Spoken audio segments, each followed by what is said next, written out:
Aladdin Creations. Welcome back to Aladdin Creations. In this episode of our Hematology series, we're exploring helmet cells, also known as schistocytes.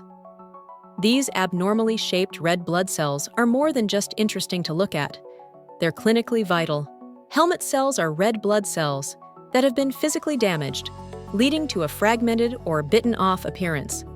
They often resemble the shape of a soldier's helmet or a half-moon, and they are a subset of schistocytes, a broader term for fragmented red blood cells. How do helmet cells form? Helmet cells form when red blood cells pass through areas of high shear stress or mechanical trauma, such as microthrombi in small vessels, artificial heart valves, fibrin strands in conditions like disseminated intravascular coagulation, vasculitis, and malignant hypertension. The stress causes the RBC membrane to shear off, creating a sharp-edged, irregular shape, often with a notched appearance. Clinical conditions where they appear.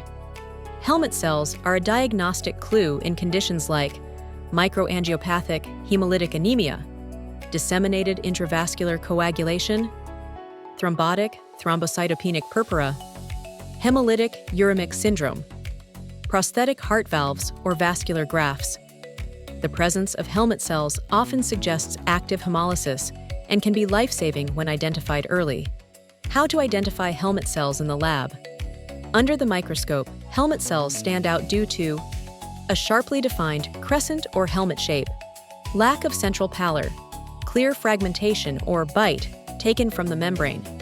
They usually appear alongside other fragmented cells and signs of hemolysis, including elevated LDH, low haptoglobin, and reticulocytosis.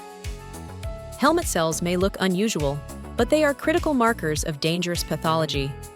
Early identification can help guide diagnosis and treatment in urgent conditions.